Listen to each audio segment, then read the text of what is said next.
Hello, I'm Andy, and in this video I want to talk about the civilizations in Deathmatch and how good they are, what are the best civilizations and what are the worst civilizations in my opinion.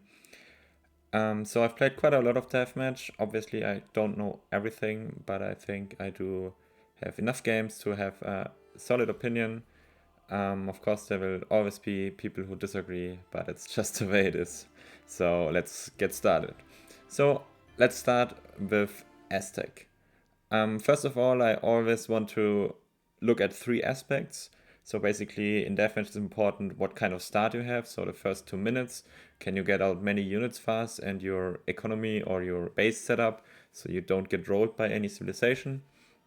So this is what I mean with the start, of basically the first 2 minutes. Then after that, the booming. So how long is it going to take for you to get to full economy? And how hard is it to get a boom going, or is it likely that you die in during that stage, or you're just getting outpaced by other civilizations? And the third thing would be the late game. So imagine after like 10 to 15 minutes, the fights were going kind of even, and you have set up your base and your walls and stuff, and you're safe in a sense, and your economy is rolling, and yeah, basically the late game of a civilization. How good is it? Okay, so let's get it started. First, I want to talk about Aztecs. So Aztecs have a decent start. So the first 2 minutes are a bit interesting for Aztecs because they can get in their big button of the TC a huge amount of army. So a lot of jaguars in like 30 seconds. So that means you're always going to get early map control. So this is very good. But then again, they tend to be a bit slow with their barracks and their production. So you're very fast until like 50 population, but it takes a bit longer for them to reach their 200 population. Some people use the Travor card. So for example, this one to speed that process up. Yeah, this would also be valid. But overall, I think they do have a bit of an above average start because they can just deny any bases in the middle. They might catch some people off guard. You might get a villager. You delay the enemy with your Jaguar start. Then for booming, you do have a very strong boom with their pit or with their commerce plaza. This means once you put your villagers on them and make the production dance, you just get to 99 villagers very fast, typically in under 10 minutes. And this means the boom is very, very good and very potent. So one of the best booms, or one of the better booms, I would say. So I would give them an A grade for booming. So very above average, very strong. And the late game is also pretty good. So they have a lot of cards which improve the gather rate. They have the highest food gather rate in the entire game. And a lot of the units cost food, so that's very good. So their total gather rate is one of the best. So their economy is very good. The only thing which holds them back is that they don't have cannons. The Arrow Knights are also only decent at dealing with them with cannons, and also only decent decent at killing fortifications. So very strong economy, but only mediocre army. So in late game, I would give them also an above average A grade. So in total, I do think they are a bit above average. So there would be someone between B and A. I think the way I talked, I would rather put them in A than B. So I think they are a solid civilization. You would have to get used to them and practice the start a bit. But then they are pretty solid. Okay, so next civilization.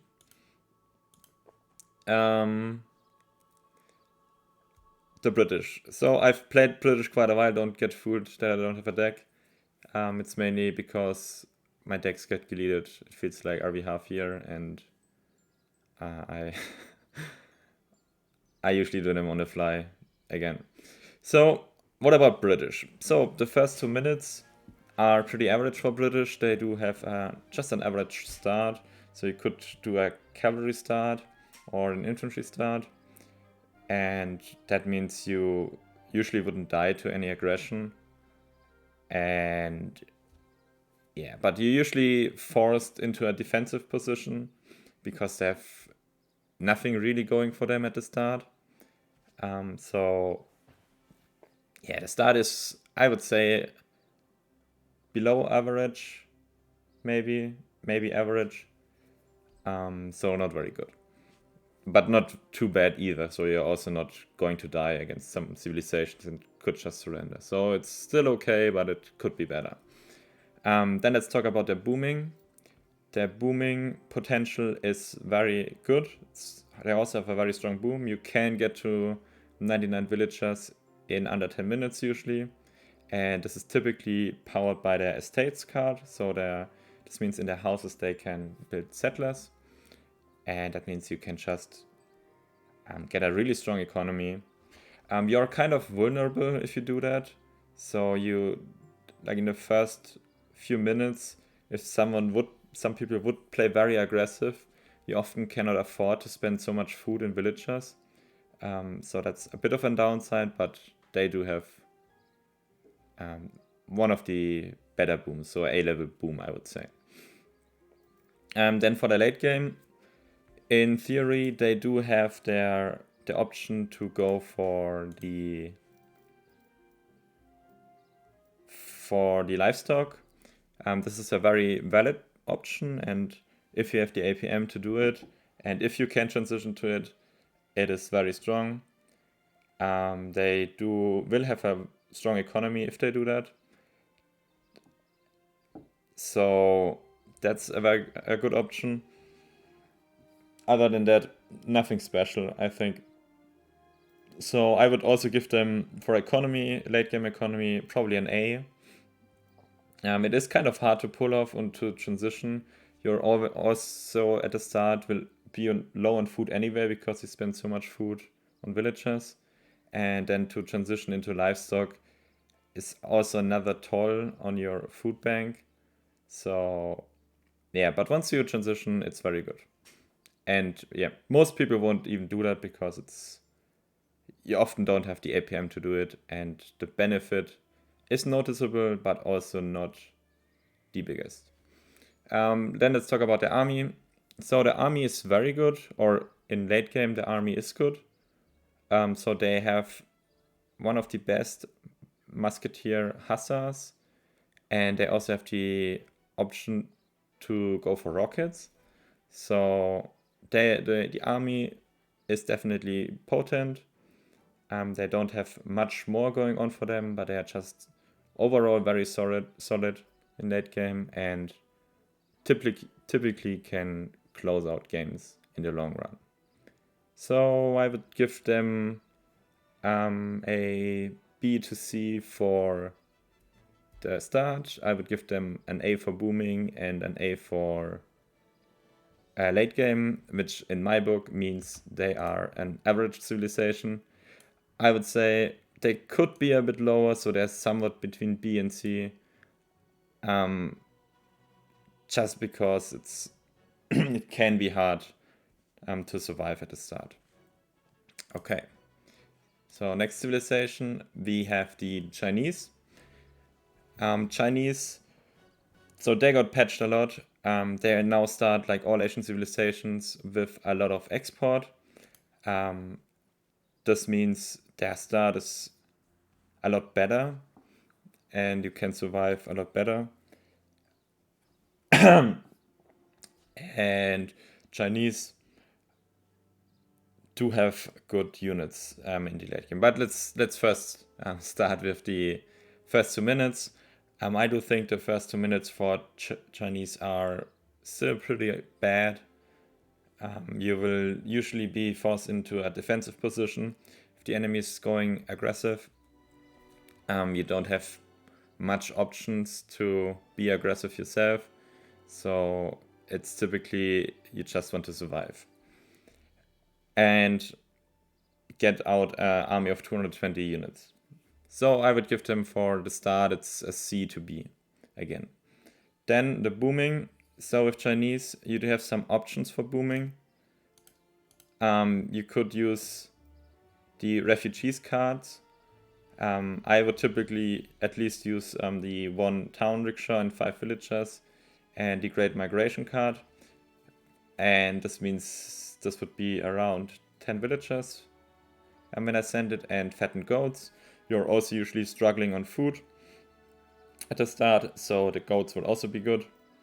And yeah, so this helps your boom a bit. But the boom itself, I would say it's not too bad, but it's also nothing special. And you need to invest like 2 cards to make it at least decent. So yeah. You also do have the Russian allies, which increase the rate of villager spawning. So that also helps a bit. But all things considered, I don't think their boom is anything special. You really just have to go with it and hope for the best. And so I would say it's more of a C than a B. So below average in my opinion. And then the late game. So now to the strong point of Chinese. Chinese do have a very solid late game. So I would say it's maybe in the top 5 region. So why is that? So we have the option to go for livestock boom with falling mills and with the cattles. And this means that they can have one of the better economies in the game. But what's really giving them the advantage is their very good units. So you have the flying crow shipment, the 2 flying crows. It's one of the better endless shipments you can have. And then you have the old dynasty reforms. And old dynasty reforms means you are usually only making the old dynasty units. So it's even better than in treaty. So remember, in treaty, you also already have the imperial upgrades. So 50% more damage and HP is good in treaty, but it's more significant in deathmatch because it doesn't get inflated by imperial upgrades. So that means your units, your chukunos, and especially the step riders will just be very good overall and trade very good against basically anything.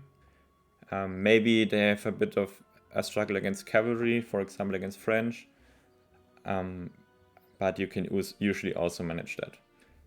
It's a bit hard to pull off because their hunt mortars are just not easy to micro. So in the cannon fights, you typically just hate your life with the hunt mortars, in my opinion.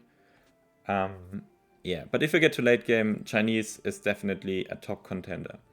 So mediocre start, mediocre boom, very good late game. So in my opinion, they are average. So somewhat again between C and B, but I wouldn't put them in C yet. Okay, now to the next civilization. We have the Dutch. So Dutch, the first 2 minutes, nothing too special. You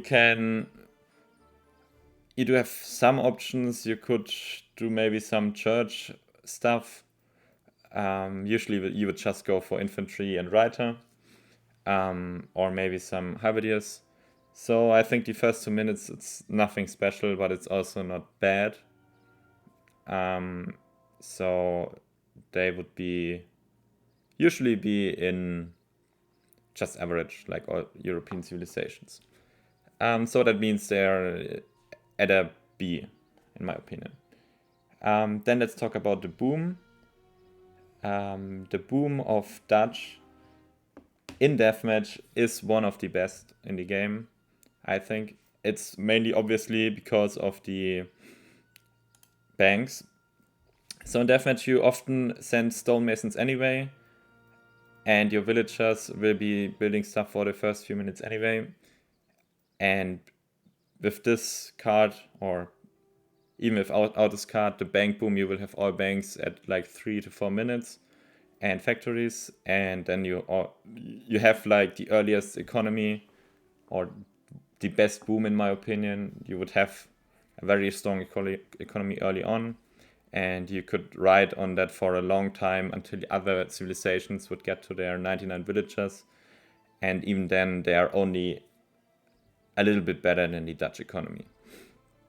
So the booming is definitely the strong point. And yeah, so you also have a lot of cards, and you can also fit almost all of them in, so a lot of these cards.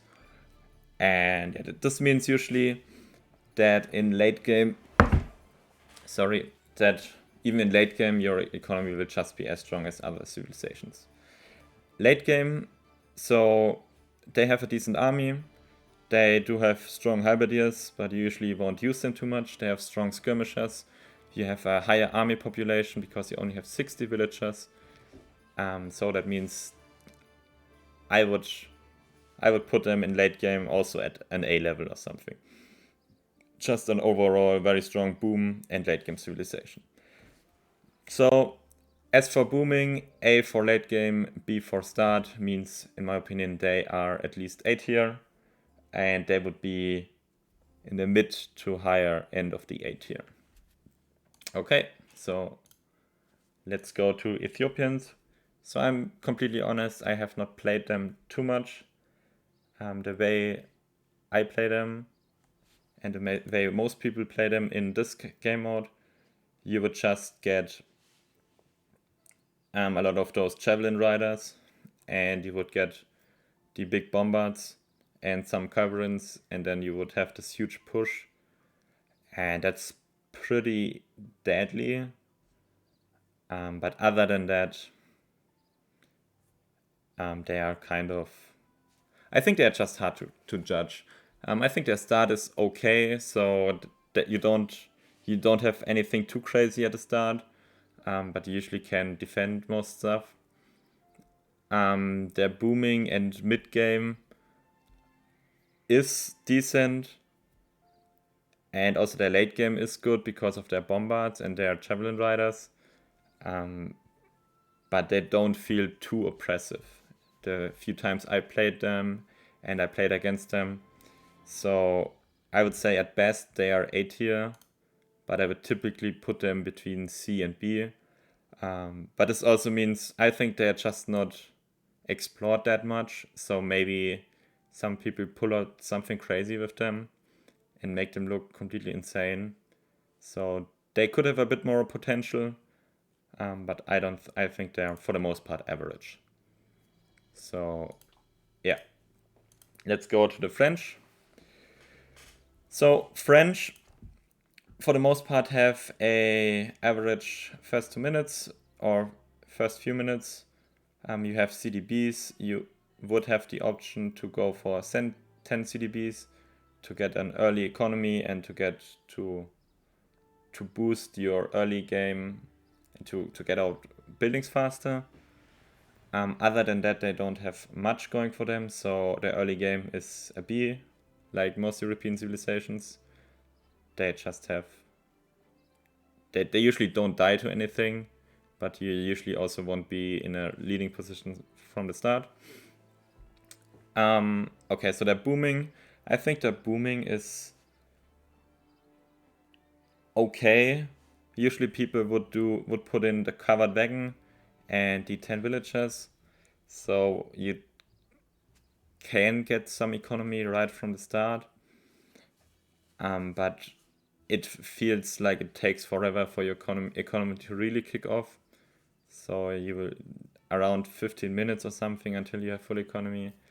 And usually what happens for me, or what happens for most French players, they would run out of steam after their initial pile of resources would diminish. That's why I would put their booming on C to B. So I would even say it's below average in a way, just from the way it feels like. And yeah, but in late game, France obviously is one of the top tier late game civilization, powered by their gendarmes. You have powerful thoroughbreds, powerful cannons. Sorry, with this card. You do have the best skirmishers, or one of the best skirmishers. You do have great natives. You have a great economy. You have more units. So their late game is at least A tier. They also do have the extensive fortification and a 4 card, so that means you typically can also camp to get there. So late game is, I would say, S to 8 or 8 to S tier for French, and that would mean that they are again an average civilization. So French is for me in Deathmatch the definition of averageness. Okay, so now let's go into Germans. So Germans, the first 2 minutes, like from the starting days of vanilla, they have always been famous for their Warwagon Rush. So the Warwagon Rush typically means you would use the house card and you would use the riding school and plan forward stables and just make a lot of war wagons until you can't spend until you have no resources anymore. And you typically get out the units so fast that you will usually fight with a pop advantage, and that means that you typically will trade good, and then for the rush you would just put in all those unit cards, so heavy cannons, horse artillery, some mortars, and so on, and you would just close out the game early. So the first 2 minutes, I think, is S tier actually. So they can beat civilizations, some civilizations, just in the first 2 minutes if you do the rush, and just a very dangerous one. So A to S tier, maybe low S tier, I would say. Then they're booming, so they do have a good booming potential with the German town farmers and their just 3 TCs. So you will get a decent economy out pretty fast, and you will slowly get to your 140 or something, or however economy you need. And their booming is also, I think that's above average, so it's in between B and A. So they have their German town farmers going for them, so their boom is definitely decent. For late game, I think Germans fall off a bit. I mean, they do still have strong units. They still have a strong economy. But yeah, so how do I say that? The late game will just be, so from my experience at least, it feels like I usually can't get out many units in a way because I need so much economy, and it feels more average. So I think throughout the game, Germans fall off a bit. But then again, there would be some people who would just be amazing with Germans in late game, with their great economy and with their great economic management, who would know when to delete villagers and so on. I just think that because they don't have musketeers, they only have Uhlans, which are also not the best hand cavalry. They have one heavy cannon, which is pretty good, but other than that, they mostly have average units in my opinion. So that means Germans is on the high A tier, maybe even S tier in Deathmatch, but they are definitely a force to be reckoned with, and there will be a lot of Germans, I think, in the upcoming tournaments. Now to the Haudenosaunee or the Iroquois. So Haudenosaunee, like most native civilizations, or like all native civilizations, they do have their big button in the town center. That means you get 30 to 40 units out, and in this case it would be the tomahawks. And the tomahawks and that means you can always get map control with Haudenosaunee, because the tomahawks will just clean up any villages in the middle. And the good thing about Haudenosaunee is that in addition to having the big button, you also have the battlefield construction. So that means you don't need to send any villagers forward and can just use your villagers to build houses. And with the first card, you will use battlefield construction, and then your forward tomahawks can start pumping out barracks and stuff right near the border of the TC. And you also will get out more production buildings than other civilizations, because you have around 30 villagers in a sense. So the tomahawks in this time of the game would be around villagers, because they can build stuff. So you can get aggressive bases everywhere. You can also sneak stuff on the map. And really the amount of map control you can get is only limited by your APM. And that's just very strong overall. Okay, so the first 2 minutes, and then once the big button finishes and you have your bases up, you can just spam immediately to 200 population, because you use all your other villagers to build houses. And you also do have very strong units at the start, mainly because of the field cannons or light cannons. And those will also be just deadly. So light cannons are a mix of falconets, culverins, and mortars. So they are decent against everything, have very high range, and they are a very all-round unit. I think it's, so from my personal opinion, it's one of the best cannons in the game. And you can just spam like 30 of them. And if the enemy is not prepared, or even if he is prepared, he can just lose his base, and the game is over after like 3 minutes. Just with the light cannons and tomahawks, maybe some musketeer riders or Kenya riders or something. So the first 2 minutes for Haudenosaunee, I think, is S tier. So there's no doubt about it. Then we have the booming potential. So like all native civilizations, they also do have the commerce plaza. Commerce plaza means you can use the production dance, and in the with the production dance and 3 villagers, 3 TCs producing villagers, you get to 99 villagers also in a decently time frame. So you can be there in under 10 minutes. So I think the booming is also decent, and it's A tier in my opinion. Oftentimes it's a bit hard to do, because you would spend all your APM on attacking and microing your light cannons, but they do have a pretty good boom. So A-level boom. And for the late game, I think they fall off a bit, mainly because of their weak economy. I still like the Haudenosaunee unit roster. So not only do they have light cannons, they would also have the mantlets, which will be 1 population. I think this is the most population efficient unit in the entire game. So it's really good. And of course the light cannons and tomahawks are solid. Other than that, the units are kind of mediocre. So I think units are still good, but the economy really falls off because you don't have many cards. You could, in theory, go for the cow boom and falling mills again. So this one, and that would lead to a decent economy. But their economy in late game is just below average. So around C level is the economy. The units would be A level.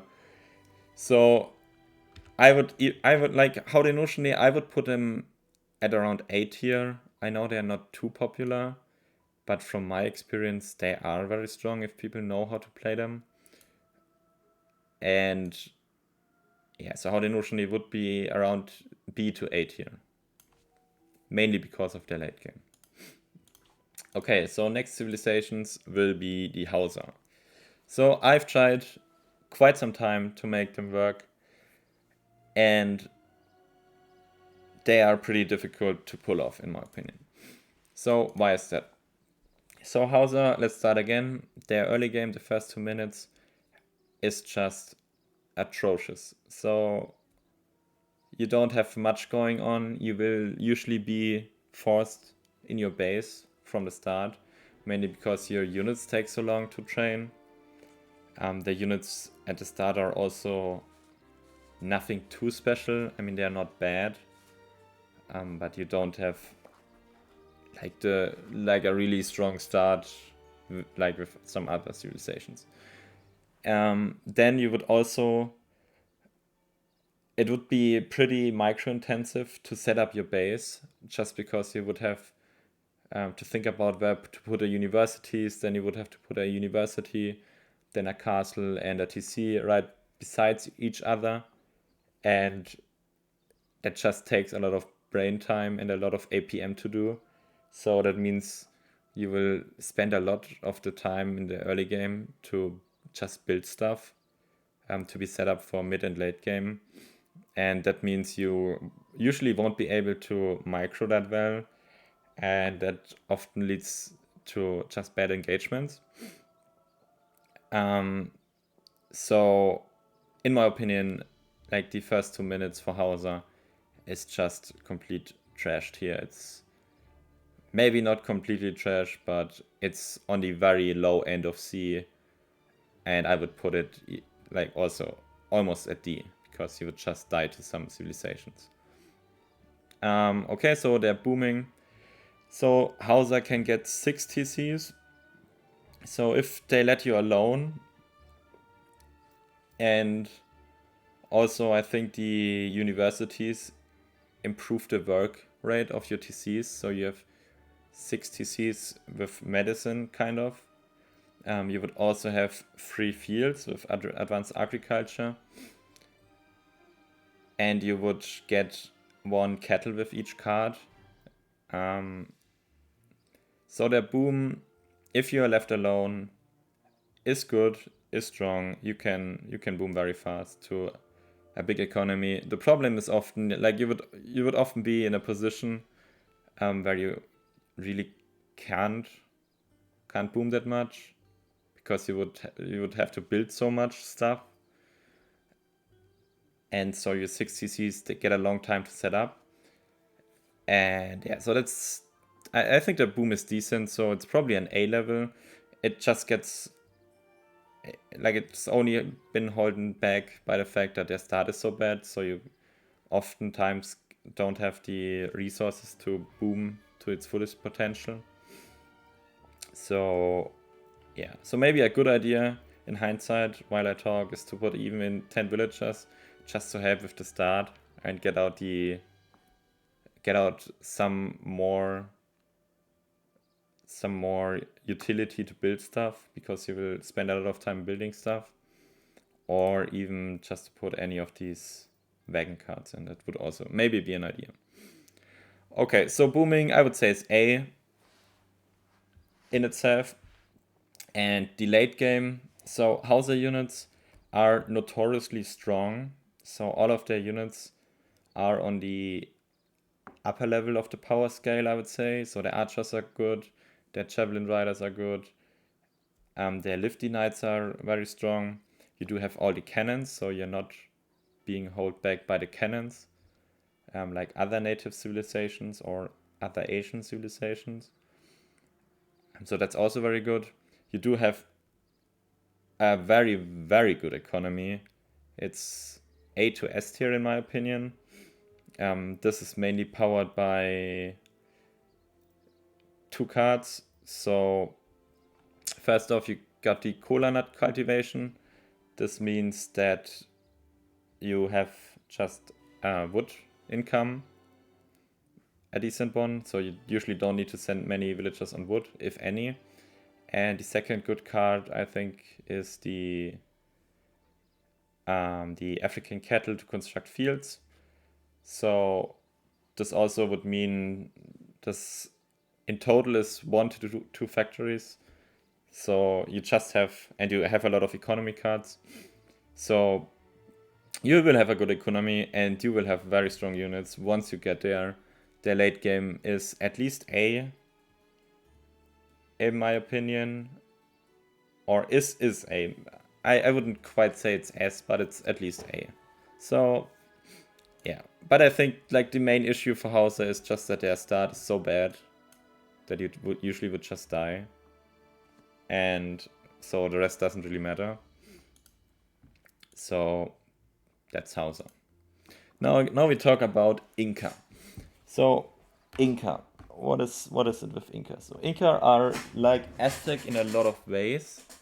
So Aztecs have a good start, they have a good economy, they have a weakness against cannons or no way to use cannons to be good against like a mass of enemy cannons or a mass of infantry or some extensive camping.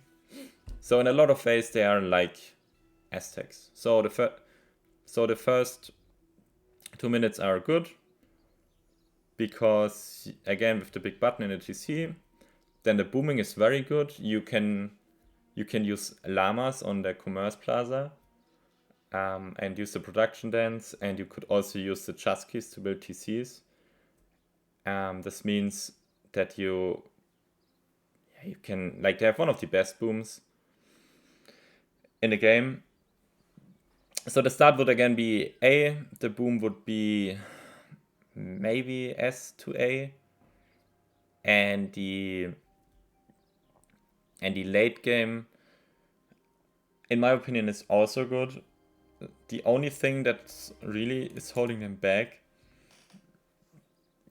is the fact that they don't have mortars, so they are not quite good against someone who's camping. But they do have a very strong economy. I think one of the better ones, one of the best ones, with their kancha houses and their dancing llamas and their 99 villagers, and with their camayos. So this is basically fur trade, so you only need to gather food. And the late game also gets improved a lot by the fact that you can get so many natives, and they are all good natives. So the Mayan allies now are musketeers. So if you just have this mass of units out, and with this card, and you have your war chief, means you just have a mass of infantry and cavalry of around like 60 units, and without spending any population. So the only thing you really need are the huaracas then, and if you have like 30 to 40 huaracas, they also will just deal with buildings and artillery. So I think Inca is in late game A to S level. So I would like, the only real weakness they have is against cannons. So if someone would spam a lot of horse artillery, huaracas in my opinion is still one of the worst units in the entire game, because they get outranged by all the cannons. So if someone is microing good, you won't even be able to outtrade cannons, and they would always have to go in front of your army and into skirmisher fire and stuff.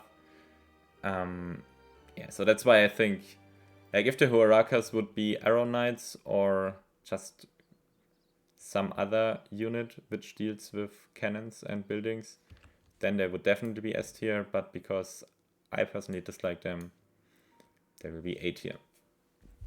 Okay, so let's talk about Indians. So what about Indians? So let's start with the good things first. India has a good start. Why do I say that? You can typically get out to 200 population pretty fast with tame elephants and riding school. and they would be at the start. So it's a bit like a war wagon rush, only a bit different and not as deadly, but it's still kind of a war wagon rush. And if people are not prepared, they might just get overwhelmed by it and out-tempoed and out-shaded. So yeah, you would do some hausa rush usually with them. And also, I think with the new export mechanic, they also became a lot stronger. Now you can get a consulate, and with Ottoman ally, you get the heavy bombards, and that only improves your rush by a lot. So this is definitely the strong point. Like the first 2 minutes, you can definitely catch some people off guard and finish the game right there. So for their booming, I think their booming is decent. They have the town rickshaw and one. So first off, they have the 2 town rickshaw card. That's the first good card they have. So they have 5 TCs. They have 2 explorers to build TCs fast and also trading posts. Although you want to have the explorers at the front at some point. And you would get 1 villager with each shipment. So I think their booming is also okay. I wouldn't say it's something special because you don't have factories or something. But it's okay. And it costs wood. So you can exhaust all your starting resources in a good way, in a sense. So you would spend all your food and coin on units and all your wood on villagers. And so if you die, you would have only like 3,000 to 5,000 resources left, and with other civilizations, you typically have around 10,000 wood left or something in the end, because you cannot spend it that much. So that's definitely a strong point. So their start is A level, their booming is B level, I think, and let's get to the real shitty part. It's just their late game. So their late game, they don't have the best anti-buildings. They don't have a good form of dealing with infantry. So you can just go 80% skirmishes against them and something against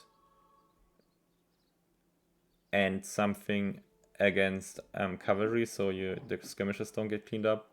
And India couldn't do anything against them because their Gurkhas are just a bad unit in skirmisher fights. They are very inefficient, and your weak economy also means that you cannot afford to trade inefficiently. So yeah, in late game, so that's the first thing. So they're weak skirmisher. No sort of cannons, only in the consulate in late game, and you don't get too many cannons, so you cannot really deal with skirmisher masses. And the second really shitty thing about India is their anti-buildings. So the siege elephants will typically be...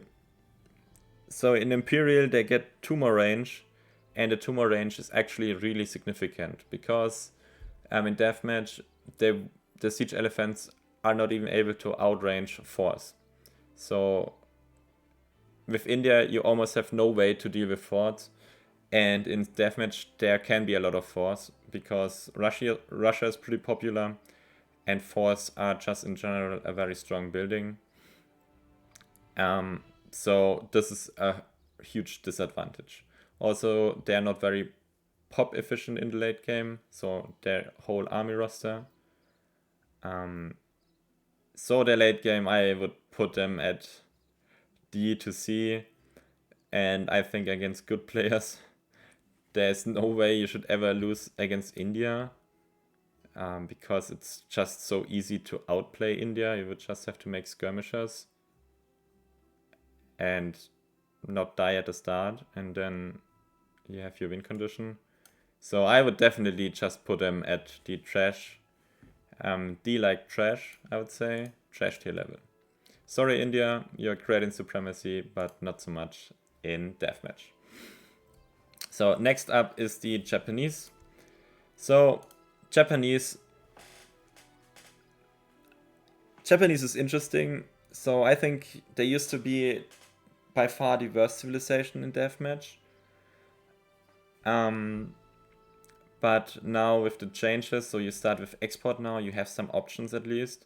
So you could play very aggressive with Hadamato Samurai, for example. Yeah, but let's just start again with the start. So the first 2 minutes, I think the first 2 minutes for Japan are still pretty bad.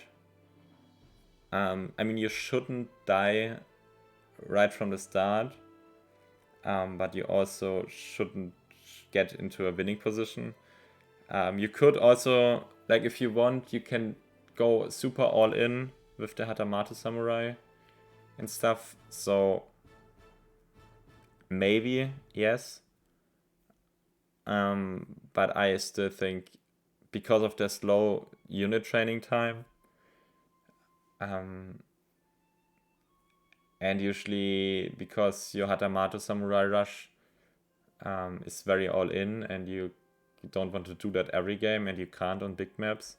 So yeah, so you're often in a defensive position, and you are just vulnerable to very aggressive civilizations, and might just lose the game in the first 5 minutes most of the time.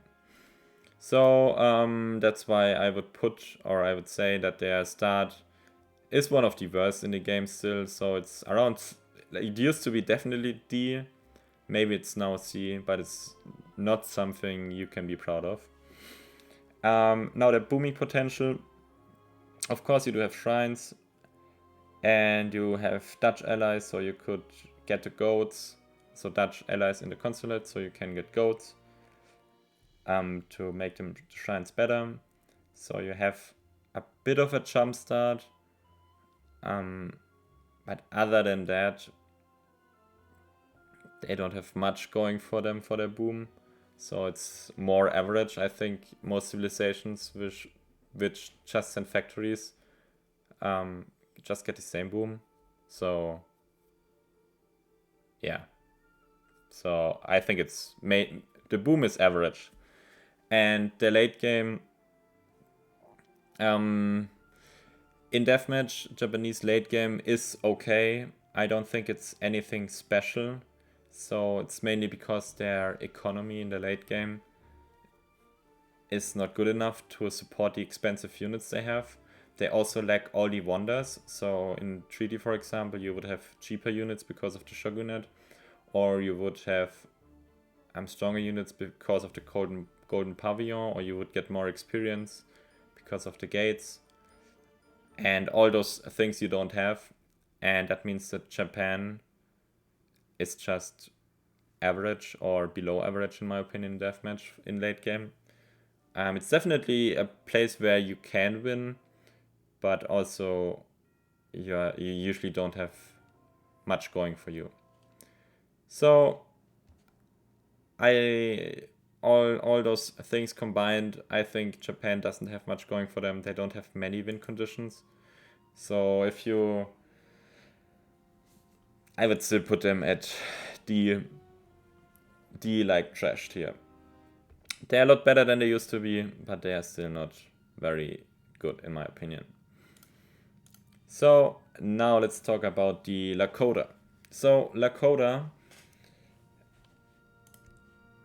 is mainly annoying. So first let's start with the categories again. So at the start, Lakota is okay. I don't think you would die to something, but you also cannot be aggressive. So it's a C to B like kind of thing. Their boom is good. So again, with the commerce plaza, means you can get to 99 villages really fast. So they have that going for them. And they also can use their TPs to camp, so you usually just wouldn't die to anything.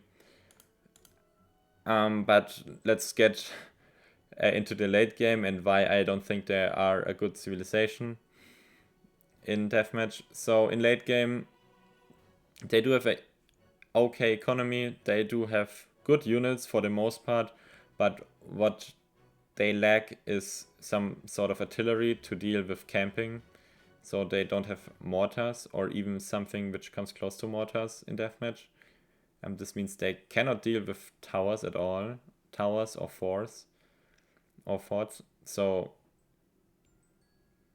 yeah, so like in late game they don't have any win condition, or even in the early to mid game they shouldn't have any win condition, because all you need is all your towers, and then Lakota just won't be able to break you. And yeah, I mean, like that automatically puts them at D level. Like against decent players, you shouldn't have a win condition.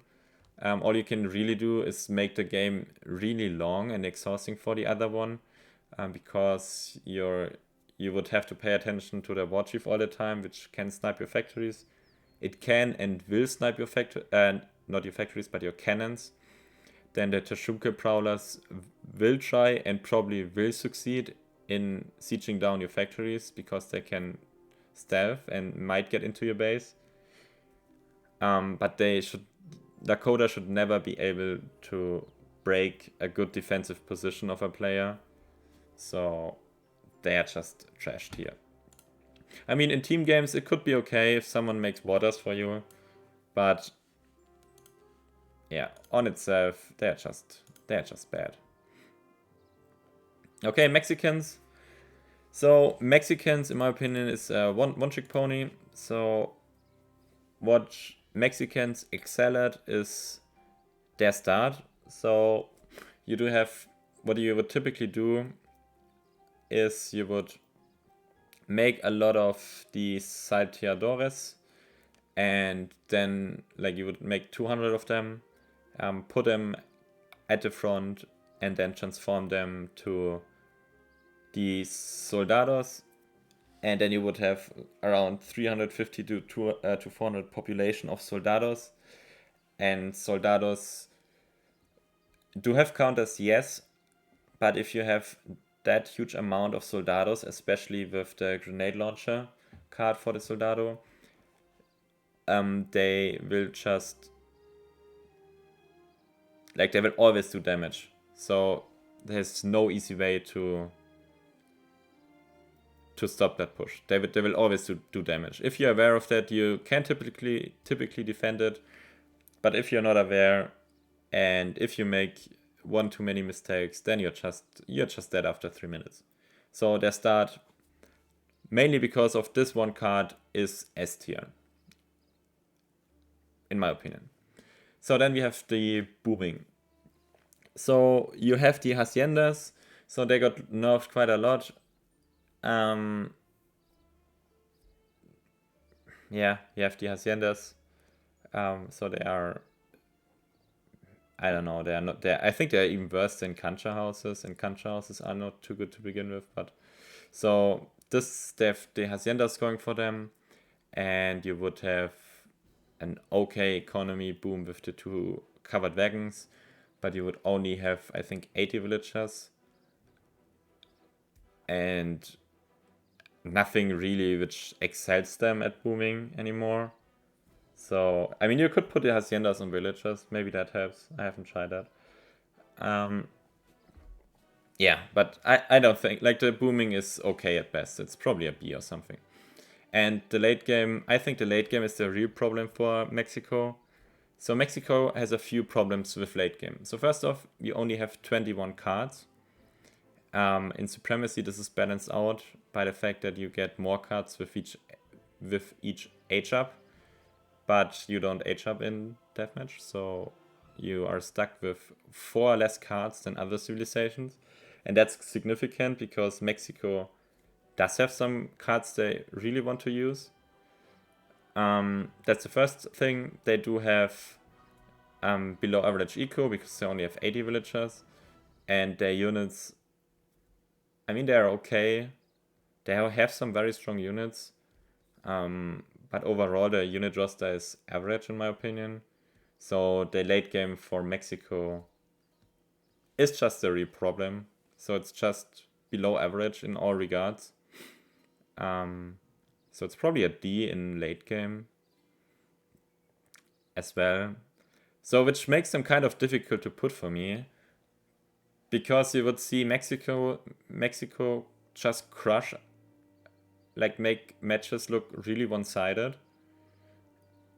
And they would look really oppressive, but if you know how to play against them, they just would be more of a C level, on level C. So I think I would put them on B, just because, like, if people know what to expect and are always prepared for the rush, then that means they would be C level. But because it's very successful even today, the rush, or it's very strong, I think they are average for the most part. Okay, Mexico.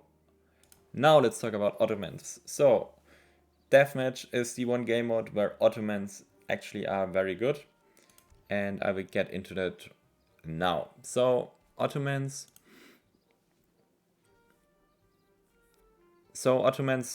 Let's start with the start. So, Ottomans have an average start. There's nothing special going on anymore. So, what you used to do, you would send the church card, and then you would get Nizam infantry, and you would use the battlefield construction to construct stuff in the middle of the map. But that got nerfed, so Nizam cannot build barracks anymore. So that's kind of sad. So you are forced to just add add generic start. Yeah, it's just a normal start. It's not bad, but it's also nothing special, nothing to speak of. So I think it's B. Then the booming potential. So the booming for Ottoman is also one of the best in the game, in my opinion, in Deathmatch at least. And you might wonder why. So you have the 2 covered wagons, and you would send them, and then you would have all the mosque upgrades anyway. So you would have 5 TCs at, let's say, 2 to 3 minutes, and you would just build some mills and just some estates, and you wouldn't need to spend any food on villagers, and it would get produced automatically. You don't have to think about it. Your economy is just automatically growing. You have your APM at the front, and you also do have 10,000 more food, because you don't need to spend it in villagers. So yeah, so I think they're just S tier in booming. And in the mid game overall, just like the thing which holds Ottoman down in Treaty, for example, is that their units are not that population efficient. So Abu guns cost 2 population, but don't really fight like 2 population in a way. So more like 1.5. And same goes for the Cav Archer. But in Deathmatch, that's usually not the biggest deal, because you have a lot more army usually, because your economy is not at 99 villagers yet.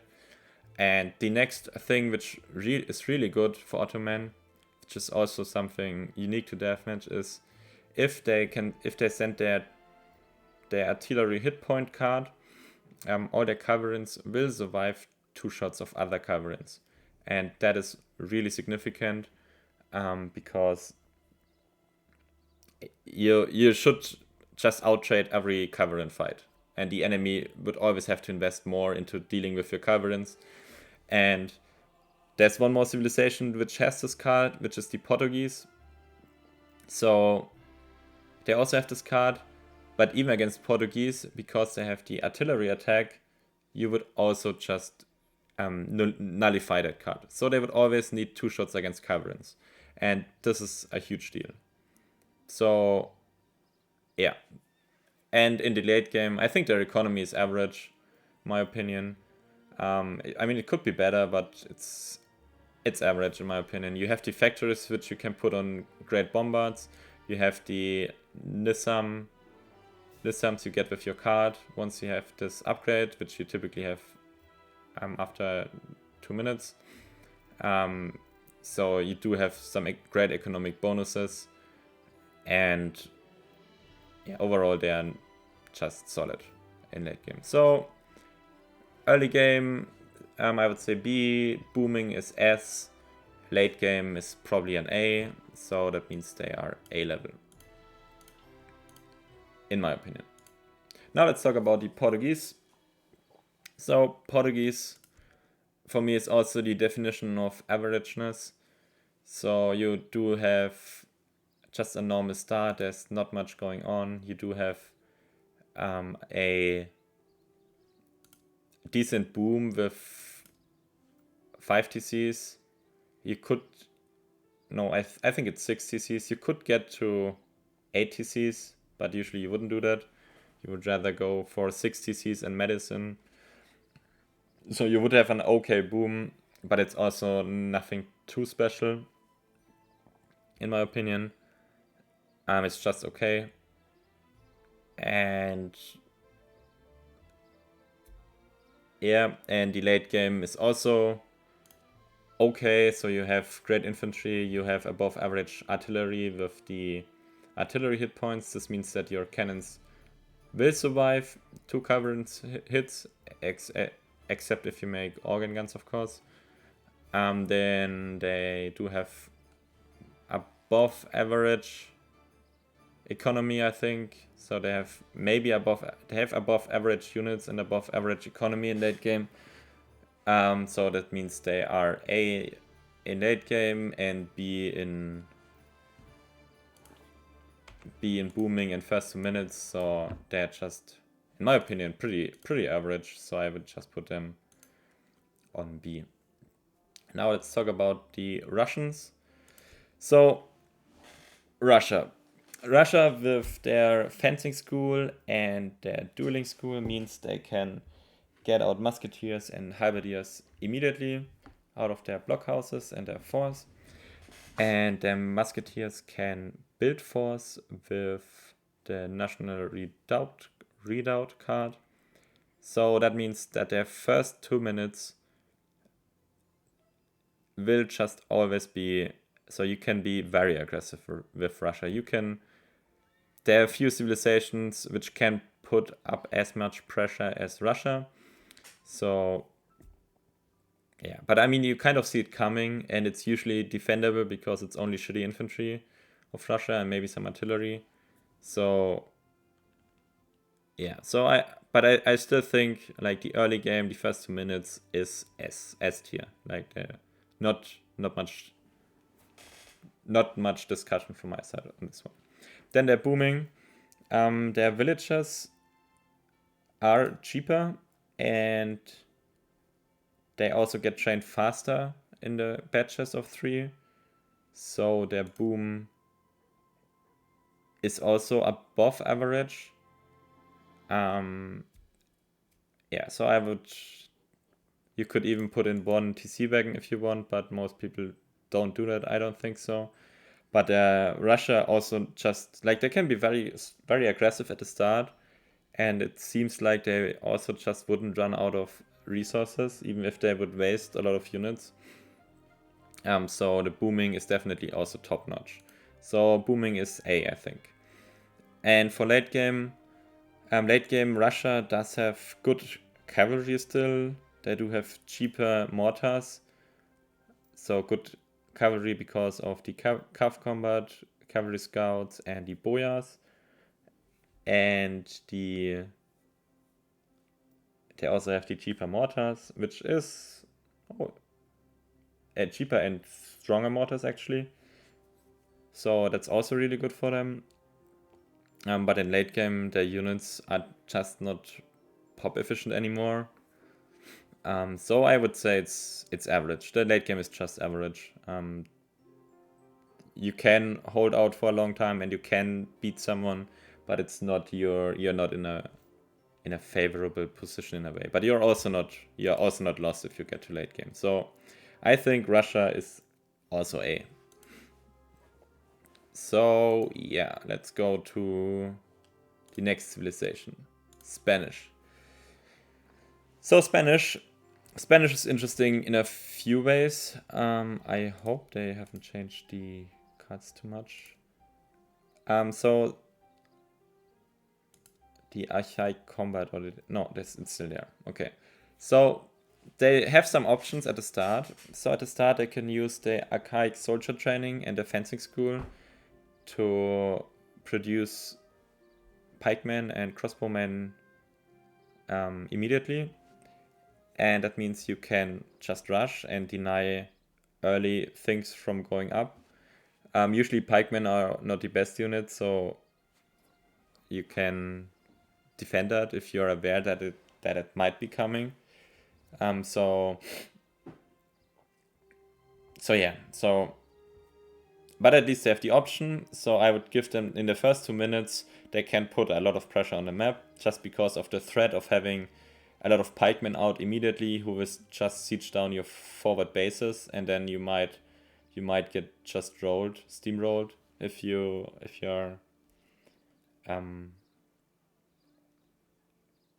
you're just not playing good. So yeah, so that's a threat. So the start is definitely above average, so I would put a start at A.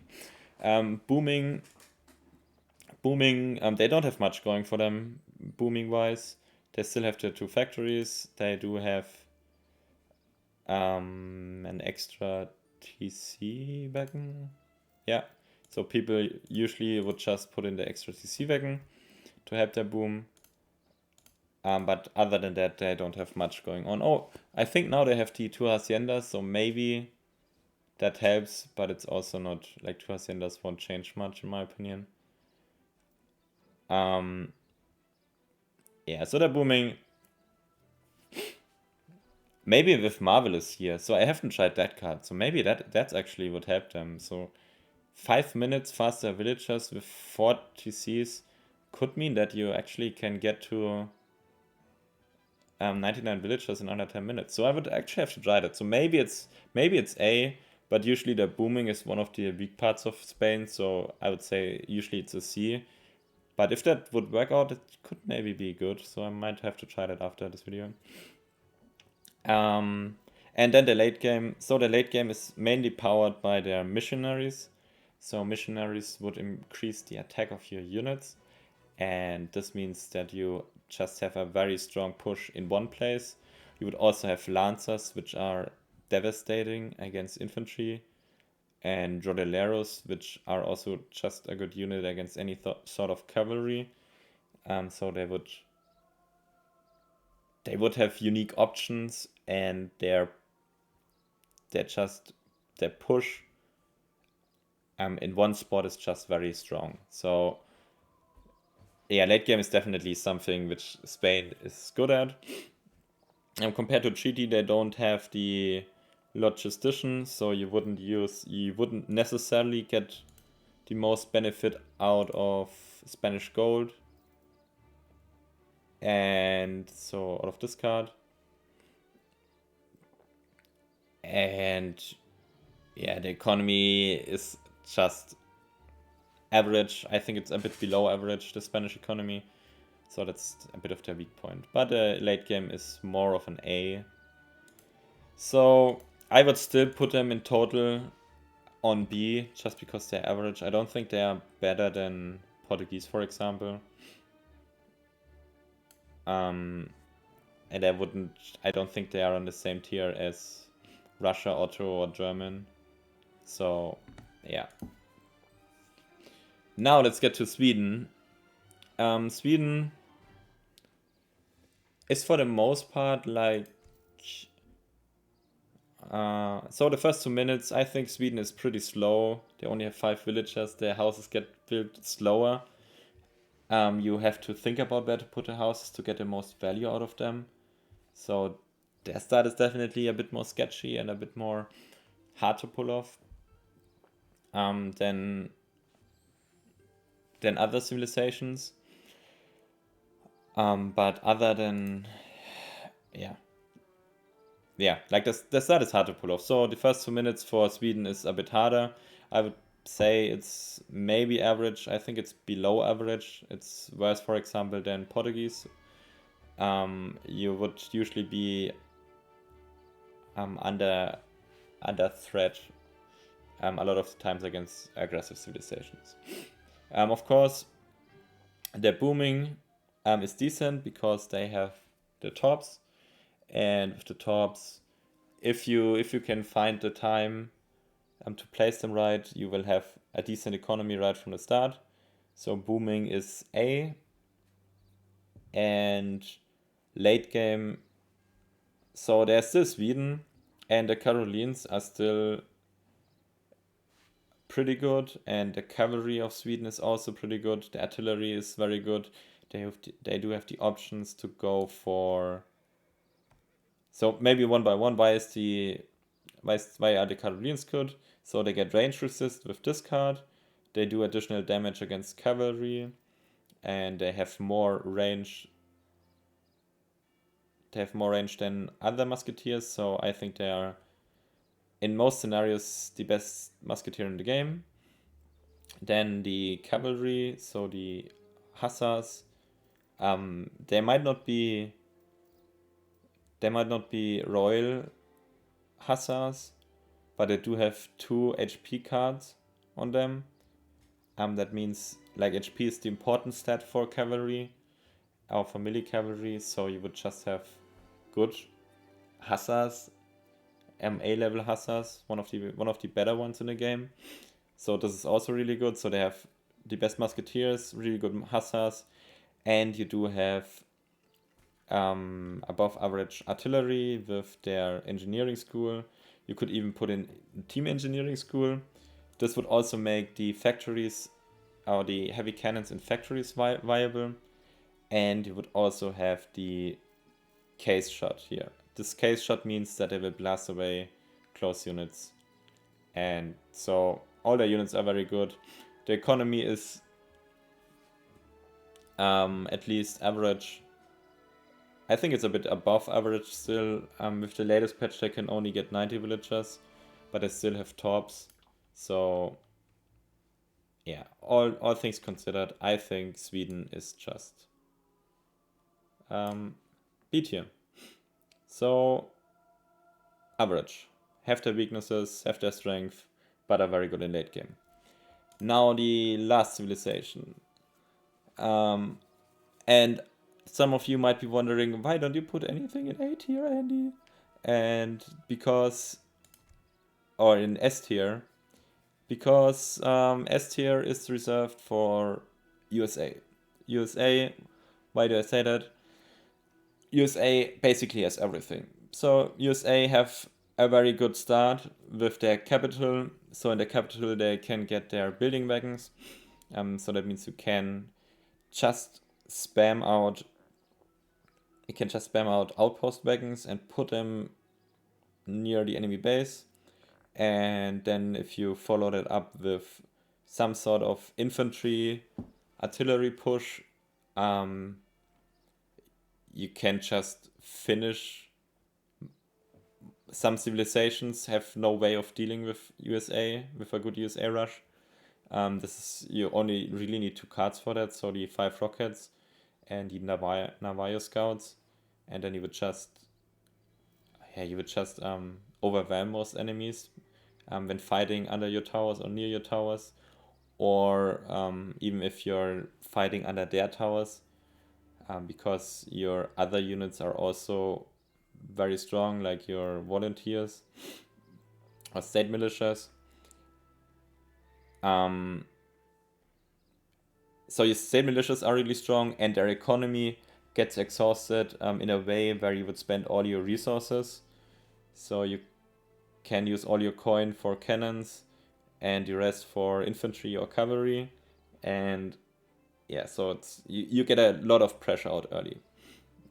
But it's not a one-trick pony, because the booming potential for USA is also very good. So keep in mind, unlike Mexico, USA always has access to factories. So it means like they would have a 23 size deck even. So they only have 2 cards less than other civilizations. Then they do have some very good booming cards. Mainly they do have the British immigrants, which is basically estates. So they do at least have the same boom as the British. But you also have the option to go for a bank wagon. You get 5 settler wagons, 5 extra settler wagons with this card, and you have some CDBs. So yeah, so their booming is fast, and their late game economy is also one of the best because they just have the most villagers and most economic stuff. You would have a bank, you would have 2 factories, you would have a saloon, you would have a church, you would have CDBs, you would have settler wagons, so they don't skip out on anything, and they can even do it fast with this card. So, and in late game, their units also don't really fall off. They just have good late game units. So you do have above average artillery. Maybe their cavalry is a bit below average, but at least their infantry makes up for that with their state militia and the irregulars or regulars. So yeah. So overall, they just don't have many weaknesses, and that's why this, in my opinion, just takes a crown. So yeah, so I think this list is accurate for the most part. Of course, you can always discuss if someone could be also S tier, but I don't think anything is as flexible as USA and doesn't have as much weaknesses as USA.